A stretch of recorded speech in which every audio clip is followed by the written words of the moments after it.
Buddy, it's me again. Yes, that's right. It's me again. Yeah. I walk with MS.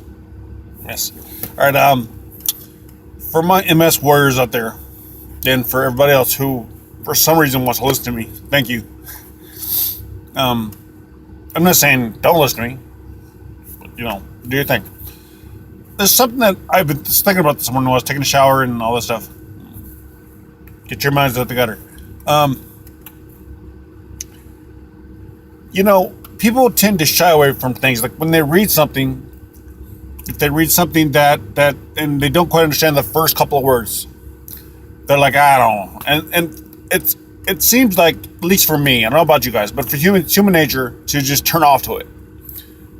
Because you read the first word or in the title somewhere, the word is so difficult you don't even know what it means. So therefore, you feel something in the back of your mind goes, well, you're not going to understand the book. See, that's kind of how I see people approaching MS. When they don't quite understand how this works, how that works, they rather listen to somebody who they think may know the answer.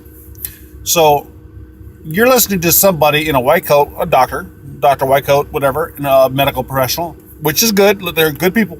I would advise always take their advice. And remember, it's advice. But just because they've read it in a book too and they understand, they've looked up the meaning. See, the problem with all this is I find nobody takes the time to research themselves because they get thrown off by the first or second word or the first sentence. That's how you learn, people. That's how you learn to deal with something. See, I didn't just all of a sudden no. I watched a lot of Dr. Wall stuff on there, her minding your mitochondria. I watched a lot of videos of Montel Williams and how he dealt with it. Now, look back at some of the videos of what Richard Pryor did in the time that I knew that he dealt with MS and how he went through it. He never told nobody about this. He kept pretty much private.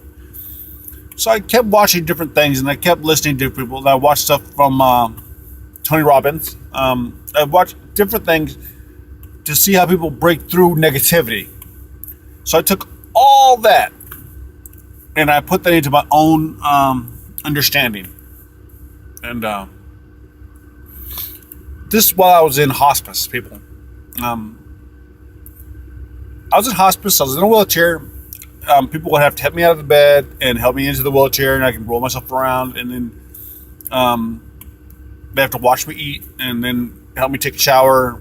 I didn't mind that part. Wipe my butt, hold my junk while I took a piss. I sit down sometimes. Actually, for 2 years I had to sit down to use the pee. Now that is degrading for a man. I can't say it. Although it's very convenient. Got a good thing, women. Don't trip. But I took all that while I was in hospice and I put all that into my own understanding and I understood it. And when I did understand, if they said something that didn't make sense or I couldn't comprehend in my mind because I wasn't knowledgeable on that yet, I went and I looked up the word and I looked at what it meant, and then I found the context and the recontext and I put it in. I just add all that into it. So when I tell people to take what I've done and put it in and use it, find their piece of the puzzle. I mean, I'm wanting people to fit pieces in their puzzle of MS. Because when you do that, you start to understand why you're doing it, and you got a reason. You get it. I mean, it starts to make sense now. You're starting to get all that, and you put it into. It's like, think of making a cake.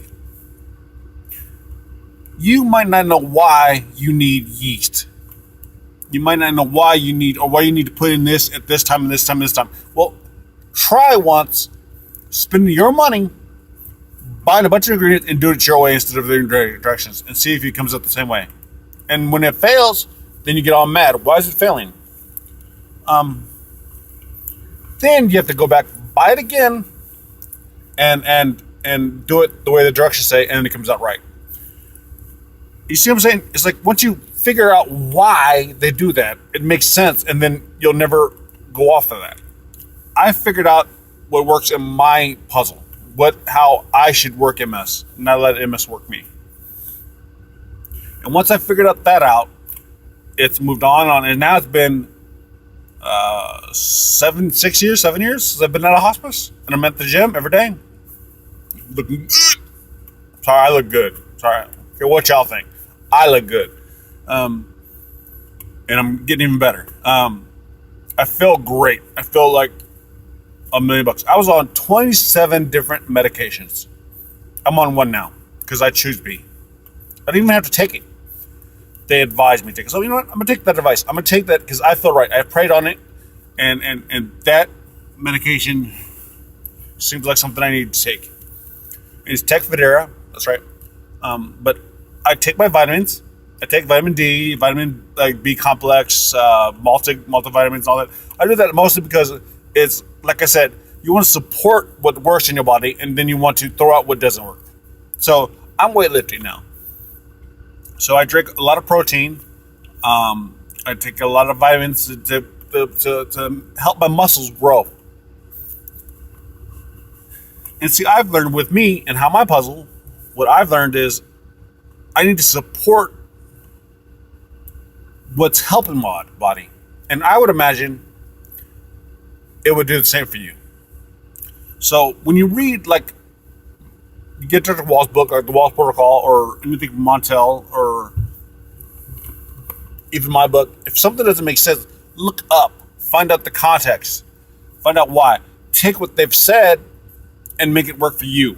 It doesn't mean do exactly what they did, because what they've done for them might not work exactly the same way as work for them for you.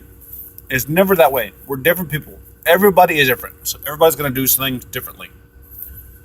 So don't just give up because you see something you don't understand at first. Find out what you don't understand. Learn, adapt, evolve in this. All right?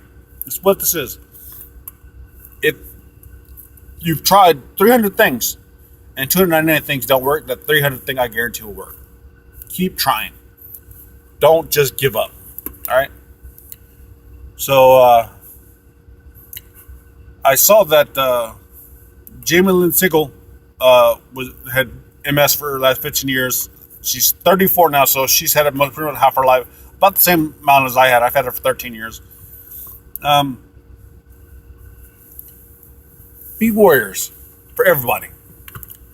Everybody. We all need it. For people that deal with MS, people that don't. Because I know people that don't deal with MS, but they might deal with diabetes. Or they might be dealing with lupus or fibro. Or cancer, or any horrible situation. The point is, we need to love each other, we need to hug each other, we need to be there for each other, and we need to suggest other pieces of the puzzle. This has helped me. Maybe it would help you. Try it. Just see. And see, that's the point. Don't like be like just damn them to hell if it doesn't work or they don't do it. Say, just see if it will work, and that's pretty much what it is. So read this information, get the information, see if it'll work for you in your life. That's all I'm saying. All right? So do that, people. Remember, I'm going to work out. What are you doing? So ask yourself that. So just because you don't understand it at first, find out what it means. Make it work for you. All right? Take care, guys. I hope you have a great day.